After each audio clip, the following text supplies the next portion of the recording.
All right, buckle up, everybody, because today we're diving deep, deep into one of the most intriguing theories about our past. That's right. We're talking about the Anunnaki. The Anunnaki. We've got piles of notes and research and even some ancient texts. Oh, yeah. All about this idea that the Anunnaki, these ancient Mesopotamian deities, might have been a whole lot more than just myths. Mm-hmm. What if, and it's a big what if, but what if they were real, like real extraterrestrial beings Right. who visited Earth thousands of years ago and left behind a bunch of clues, Yeah. like in pyramids, artifacts, maybe even the Bible? Yeah, and you know what's really fascinating to me is that all this isn't just people making up stories. Yeah. It's based on serious research, both ancient and modern, and it really makes you think there's something here worth looking into. Okay, so let's rewind back to ancient Sumeria. That's where these stories of the Anunnaki first popped up. Right. And they weren't just like random gods hanging out. They had like this whole hierarchy, like a big old cosmic family tree. Exactly. You've got Anu at the top. He's the big cheese, the sky god. Right. And then you've got his sons, Enlil and Enki. Yeah. What always blows my mind is how this like family drama plays out in their interactions with us humans. Yeah. Yeah. And the Anunnaki weren't portrayed as these distant, unapproachable gods. Mm-hmm. They actually intervened in human affairs sometimes, for good, and sometimes for, well, not so good reasons. Yeah, and that's where this whole thing about Nibiru comes in. Right, Supposed home planet of the Anunnaki that has this crazy long orbit, bringing it close to Earth every few thousand years. I got to admit, that idea of Nibiru is just, it's captivating. It is. And even though scientists haven't found any evidence for a planet with that kind of orbit, the fact that they are still searching for this possible Planet 9 out there, it keeps that possibility alive. It does, yeah. It's wild how these ancient ideas sometimes like perfectly line up with modern science. Right. It's amazing. But okay, let's be real for a second. Why would these super advanced beings from another planet even care about Earth? Well, one theory that's been floating around is the ancient astronaut theory. Right. And it suggests they were here for one thing: gold. Gold. The theory goes that their planet's atmosphere was falling apart. Oh, wow. And they thought gold could somehow fix it. I mean, that's a pretty big leap, right? Using gold to fix a whole atmosphere. It is. And honestly, based on what we know about atmospheric science, it doesn't really make sense. Right. Some scholars think the gold is more of a metaphor, maybe for some resource or technology that we just don't understand yet. Okay, yeah. Maybe they needed gold for some crazy advanced energy system or something like that. I mean, who knows? Who knows? So, okay, the gold theory, that's still up for debate. But what about the timing of their arrival? I mean, the stuff we're looking at puts them here about 450,000 years ago. Right. That's super specific. Like, that's right in the middle of our evolutionary timeline. It is. It's right when Homo erectus was around, our early human ancestor. Homo erectus. And that leads us right into probably the most controversial part of this whole Anunnaki thing. Oh, boy. The idea that they created humanity. But hold on. Created. Like, we were engineered by them. That's what some researchers, like Zachariah Sitchin. Right, I've heard that name. Yeah, I believe they point to ancient texts like the Atrahasis poem. What is it? Atrahasis poem. It's a Babylonian creation myth. Okay. That says humans, or Adamo, were created from clay mixed with the blood of a god. So like a real-life Frankenstein situation. Kind of, yeah. Some scholars think they took these existing hominids and basically spliced in some divine DNA. Ooh. Yeah, it's definitely a wild idea. And it kind of makes you think about all the crazy advancements we're making in genetic manipulation today. It does, yeah. And you know what? This brings us to the whole Garden of Eden story. Yeah. There's some really interesting parallels there. There are, yeah. If we're looking at it through this Anunnaki lens, the garden could be their base in Mesopotamia. Right. Adamo would be those first genetically engineered humans and that forbidden fruit. Well, maybe that's knowledge they just didn't want us to have. Yeah, it's definitely an interesting way to look at it. Those parallels are definitely there. Yeah. And it makes you wonder if these ancient myths are actually trying to explain things that the people back then just couldn't wrap their heads around. Right. But, okay, even if they did engineer us, the big question is, why? Yeah, exactly. Like, what was the point of creating us? Right. Was it just to have a bunch of workers to mine all that gold? Yeah. Or was there something more to it? That's the question that keeps people up at night. I mean, some people think it was all a big experiment. Hey. Others think it was a way for them to, share their knowledge and kind of steer human evolution in a certain direction. Right. And the research we're looking at, it hints at a few interesting possibilities, especially when you think about that sudden boom of knowledge and technology during a period we call the Great Leap Forward. Okay, so let's break that down a little bit.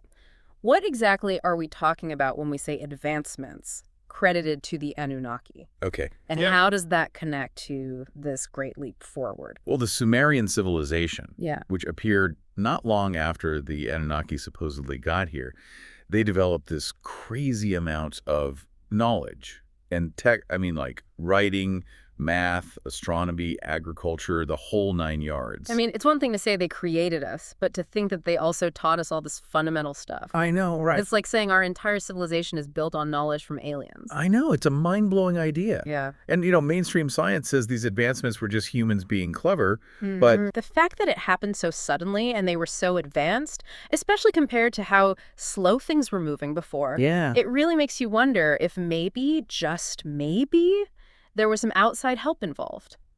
One example that always gets me from all this research is the sexagesimal system. Oh, yeah. That's the system we still use today for time and angles. It's seriously complex, and it seems to come out of nowhere in Sumerian culture. I know. It's a great example. It's hard to explain how they figured out something so complex so early in human history without somebody or something giving them a little push. Right. But there are even bigger, more dramatic events that people connect to the Anunnaki in these old texts, like the Great Flood. The flood, yeah. Flood stories, they're everywhere. I mean, you see them in Sumerian, Babylonian, biblical culture. Basically, yeah. They all have this common thread of divine beings. Right. Warning a chosen few that this huge disaster is coming. So could those divine beings have been the Anunnaki? It's a popular theory. People point to figures like Zu-Suja in the Sumerian flood myth. He was warned by the god Enki. Right. And then there's Noah in the Bible, who got his instructions straight from God. Both stories have a lot of similarities. They do? Which makes you think they might be based on the same event. But hold on, why would the Anunnaki cause a flood in the first place? I mean, was it some kind of punishment?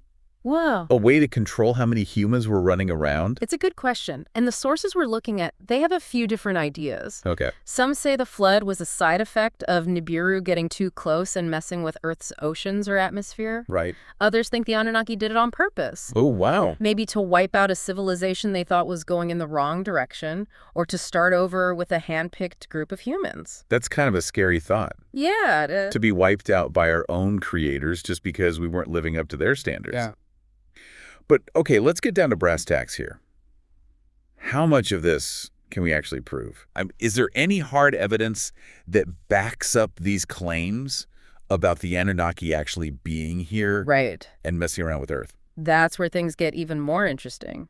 People who believe in this theory, they point to all sorts of things. Ancient megalithic structures. Okay. Mysterious artifacts, weird stuff in human DNA. Okay, I'm all ears. Yeah. Let's dive into that evidence and see if we can figure out if the Anunnaki were just a figment of our ancestors' imaginations or something more. Yeah. All right, so we're talking evidence, right? And when I think Anunnaki, I think pyramids, those megalithic structures. Yeah. How did they do it? I mean, seriously. You're right. Ancient civilizations, limited tech, supposedly, and they build these massive, precise structures. You'd need some serious engineering know-how for that. You would. I mean, think about the scale, the precision. Right. The pyramids of Giza, Teotihuacan. It's baffled archaeologists for centuries. The astronomical alignments, those chambers inside, even the weight of the stones they used. It all makes you wonder, how did they pull it off? And that's where the Anunnaki come in, right? Yeah. People are saying maybe, just maybe, they had some advanced tech up their sleeves, helping these ancient cultures build these wonders. Yeah, it's a popular theory. Some researchers even talk about lost technologies. Ooh. Lost tech? I like it. Yeah. Things like anti-gravity, sonic levitation. Feels like sci-fi to me. It does, right? But maybe for the Anunnaki, it was just everyday stuff. Of course, we don't have any hard proof. Right. But some of these sources mention some interesting things. Okay, like what? Like Vimanas. What? Vimanas, they were these flying machines described in some old Indian texts. Makes you wonder, right? It does. I'm picturing like ancient high-tech airships cruising around. Right. But if they had this kind of tech, where did it all go? Yeah, that's the million-dollar question. Lost over time, hidden away somewhere, waiting to be found. I like that, hidden tech. Okay, but let's move on from the pyramids for a sec. There's other stuff in these sources too, like those Ubaid figurines. Oh, yeah. With the crazy elongated skulls. Right. Could those be the Anunnaki, like actual representations of what they looked like? It's possible. Those Ubaid figurines, they're from Mesopotamia. Right. Around 5000 BC. They've got these long heads, almond-shaped eyes. Right. They're pretty freaky looking. They are. It definitely makes you think maybe they weren't depicting regular humans. Were they the Anunnaki? Some other unknown beings we just don't know. It's like a puzzle, right? A snapshot from the past. Yeah. Trying to figure out the story behind it. Okay, but you mentioned the Bible earlier. Oh, yeah. Possibly having hints of the Anunnaki. What did you mean by that? Well, there are definitely some parts of the Bible that, if you look at them through this Anunnaki lens, they take on a whole new meaning. Okay. Take Ezekiel's vision, for example. Wheels within wheels, fire, a radiant being. Okay, I remember that one. Some people think that was him describing an Anunnaki spacecraft. And then there's Enoch taken up to heaven, right. Elijah going up in a chariot of fire. Wow, that's some pretty vivid stuff. And when you put it like that, it does kind of remind me of those UFO sightings people report. It does, right? And descriptions of aliens. Maybe our ancestors were just trying to explain things they'd never seen before. Right, things they couldn't understand. Yeah. And there are other little hints sprinkled throughout the Bible, too. The pillar of cloud and fire leading the Israelites. Right. The manna from heaven that kept them going. Maybe those were examples of advanced tech helping them out. Even the Star of Bethlehem. Oh, yeah. Leading the wise men to Jesus. Maybe that could be explained this way, too. That's mind-blowing. It's like we're reading between the lines of this ancient text and finding this whole other layer of meaning underneath. Okay, but let's shift gears a little. We talked about structures, texts, but what about us? Us. Yeah, our DNA. If the Anunnaki did create humanity, wouldn't there be some trace of them inside us? That's where things get really interesting, the connection between these ancient theories and modern science. Some researchers say there are things in our DNA, anomalies, that might point to some genetic manipulation way back when. Okay, I'm listening. What kind of anomalies? Well, there's human chromosome 2. Chromosome 2. Yeah, it looks like it's a fusion of 2 chromosomes that are separate in other primates. Okay. Could be natural, but some think it's a sign of someone messing with our genes. Right, like the Anunnaki. What about all that junk DNA we hear about? Yeah, the stuff scientists are still trying to figure out. There's a theory that all that non-coding DNA might have hidden messages. Hidden messages. Whoa. Yeah, genetic markers, maybe even remnants of some advanced abilities that got switched off somewhere along the line. It's like a genetic mystery just waiting to be solved. So we've got possible traces in ancient buildings, myths, even in our own DNA. It's a lot to take in. Yeah. Well, where does it all lead? I mean, are the Anunnaki still out there? Yeah. Watching us? That's the big question, isn't it? And the sources we're looking at, they offer a few different perspectives. Some people believe the Anunnaki never left, that they're observing us. Like keeping an eye on things. Yeah, maybe even nudging us in certain directions throughout history. It makes you think about all those unexplained things that happen, events that just don't make sense. Right. Could those be signs? Some researchers think so. They point to UFO sightings, crop circles, right, ancient prophecies that seem to predict modern events, even the sudden appearance of geniuses throughout history. Maybe those are all signs they're still involved somehow. Yeah. Of course, proving any of that is a whole other challenge. Right, we're getting into speculation territory here. Okay. But even if we can't definitively say they're still around, the possibility itself, it opens up some wild possibilities. So if they are out there, what are they doing? Yeah. Are they like benevolent guides, silent observers, or something a little more, I don't know, shady? Well, the sources we've been digging into, they paint a few different pictures. Some ancient texts describe them as these wise teachers, guiding humanity towards enlightenment. Right. Others say they're more distant, maybe even indifferent to what happens to us. Okay. And then there are those who think they're straight up manipulators, pulling the strings for their own secret reasons. Okay, so we've got the good, the neutral, and the maybe not so good. So let's say they are still out there and they decide to come back. Okay. Or make their presence known in a big way. What would that look like? That's when we start getting into prophecy and imagination. Hmm. Some ancient traditions, like the Hopi people in North America, they talk about star beings returning to Earth. Star beings. Yeah, Oh, in a time of great need, bringing wisdom and guidance. that sounds hopeful. It does, but some people aren't so optimistic. Right. Some interpretations of those old texts and prophecies, especially when you consider the Anunnaki as these super powerful beings with their own agenda, Right. well, some people worry about a takeover. Like an invasion. Or even enslavement. I mean, we have to remember, these are just interpretations, not necessarily facts. Well, of course. But it does show you that there's some anxiety about what might happen, things we can't control. It's a lot to think about, this whole idea of beings from another planet shaping our past. Right. Maybe influencing our present. Yeah. And possibly even controlling our future. But even if we forget about the Anunnaki for a second, the fact that we're even having this conversation, I know. it says a lot about us. It does. It means we're curious. We want to understand where we came from, what our place is in all of this. Yeah. And whether the Anunnaki turn out to be real or not, the fact that we're asking these questions, that's what matters. Absolutely. But let's get back to those who believe the Anunnaki are out there. What makes them think there's a chance they'll come back? Or that they're already here? One big piece of evidence they point to is all the UFO sightings we hear about today. Right, UFOs. Yeah, I mean, a lot of those can be explained away as natural phenomena or just people seeing things wrong. But there are a bunch that no one can explain, not even the experts. And those could be the Anunnaki. Some people think so. They see connections between these ancient myths and modern mysteries. Like they're all part of the same story. Exactly. And they point to certain ancient prophecies that seem to line up with what's happening in the world today, like there's a plan, a timeline, orchestrated by the Anunnaki. Okay, now that's getting pretty deep into the conspiracy zone. But what about the other side of the argument? Scientists, I mean, they're not really buying into this Anunnaki thing, are they?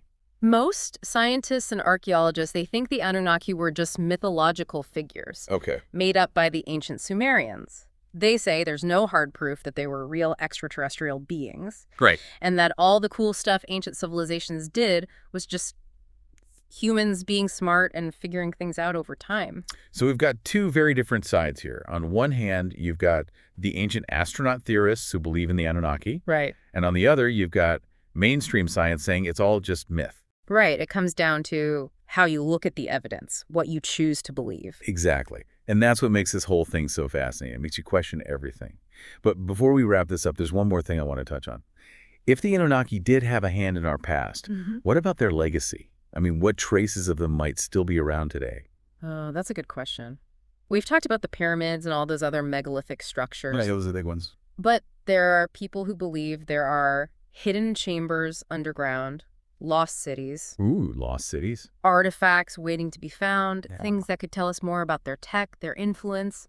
Some even say there are secret societies that have been protecting Anunnaki knowledge for centuries, passing it down from generation to generation. So it's like a big global treasure hunt Yeah. with clues hidden throughout history all over the world. And if we find those clues, maybe we can finally understand where we came from, the forces that shaped our destiny. Exactly. And maybe, just maybe, those clues could even lead us to the Anunnaki themselves if they ever decide to show up again. But until then, the search for knowledge, the exploration of all these possibilities, that's what keeps us going. Well said. And on that note, we're going to take a quick breather and then jump into the final part of our Anunnaki deep dive. Sounds good. When we come back, we're going to tackle the big questions. What happens if they return? What are the ethics of dealing with these super advanced beings? And what role do we as humans play in this whole cosmic drama? Stick around, folks. It's about to get real. Okay, so we've gone through a lot, the myths, the evidence, the whole shebang. But there's one thing that's really been bugging me. What if they do come back? I mean, really, truly return? How would we even handle that? Like knowing for sure we're not alone and our creators are maybe knocking on the door. That's a question that goes way beyond digging up old stuff and reading ancient texts. We're talking sociology, psychology, even religion, all thrown into the mix. I mean, finding out something like that would change everything. Our belief systems, how we see history, even our own identity, it would all get flipped on its head. It's almost too much to wrap your head around, right? Think about it. Headlines screaming, aliens among us, global panic, the whole world going topsy-turvy. Yeah, it's the kind of stuff you see in sci-fi movies and doomsday predictions. But you know what? It's worth thinking about seriously, not because we should be scared, but because we need to be informed. Okay, so let's play it out. What could actually happen if the Anunnaki do make contact, like a big official, hey, we're back kind of thing? Now, well, the stuff we've been looking at, it gives us a few different possibilities. Some good, some not so good. Some of those ancient texts, they say the Anunnaki's return will be like a wake-up call, a golden age where they teach us everything they know, share their tech, help us reach a higher level of consciousness. That sounds like a pretty sweet deal. A family reunion with our creators where they give us all the cheat codes to the universe. But something tells me it's not going to be that easy. Yeah, you're right to be a little skeptical. Some of those other texts, they say the Anunnaki will be more like judges, coming back to see if we've been good little humans and deciding who's worthy and who's not. And then there are those who think they might have ulterior motives. You know, maybe they see us as a resource to be used or a threat to be dealt with. So we've got the nice option, the judgmental option, and the uh-oh, we're in trouble option. Yeah. It's like rolling the dice with the fate of humanity. But no matter what their intentions are, just meeting a civilization that's thousands, maybe millions of years ahead of us, it would change everything. Absolutely. We'd have to face our own limitations, question everything we thought we knew, and figure out where we fit in this whole cosmic puzzle. It might even blow up everything we know about science and open up possibilities we can't even imagine right now. And talk about a global identity crisis. Religion, philosophy, politics, it would all go haywire. History books would need to be rewritten, our values would be questioned, and we'd have to figure out how to live in a world where we're not the top dogs anymore. It would be a wild ride, that's for sure. Challenging, but also a chance to grow, adapt, and see the universe and our place in it in a totally new light. You know, the science part of this really fascinates me. If we had access to their tech, their knowledge, we could solve so many problems like climate change, diseases, even our energy crisis. But it could also backfire, right? Create new problems we're not ready for. It's the double-edged sword of advanced tech. It can help and hurt, depending on who's using it and what their motives are. It reminds us that the most important progress isn't always about gadgets and gizmos. It's about being ethical, being wise, and having compassion. Yeah, knowing how to use the tools is just as important as having the tools themselves. But even with the best intentions, things could still go sideways. What if their tech gets into the wrong hands? Or their presence messes up our planet, our society, our whole way of life? Those are valid concerns, and they show us that we need to be prepared. If we're going to interact with a civilization that advanced, we need to be unified, strong, and know exactly what we stand for. So we need a plan, like a global strategy for how to handle this kind of encounter. But who would even be in charge? The United Nations, scientists, religious leaders, maybe even those ancient astronaut theorists. That's the tricky part, figuring out who makes the decisions in a situation like this. It would take a level of global cooperation and willingness to put differences aside that we haven't really seen before. But maybe, just maybe, the possibility or even the threat of this kind of encounter would be the thing that finally brings humanity together. Okay, so we've talked about what could happen, the good and the bad, and the challenges we'd face. But there's one more big question. What about the ethics of dealing with a civilization that's so much more advanced than us? Do we owe them something? Do they owe us something? Especially if they're our creators. Now, those are questions that philosophers and ethicists will be debating for ages. Do we treat them like gods? Like equals? Like a potential danger? Do we owe them loyalty, gratitude, or maybe even fear? And how do we make sure everyone benefits from our interactions, that no one gets exploited or hurt? It's like we're stepping into a whole new world where the old rules don't apply anymore. We need a new set of ethics, a new way of seeing our place in the universe to handle this. Exactly. This whole Anunnaki thing, whether it's true or not, it forces us to ask these big questions about where we came from, why we're here, and what our responsibilities are. It's a challenge to open our minds, embrace the unknown, and get ready for a future that might be way more complicated and amazing than we ever dreamed. That's a great way to put it.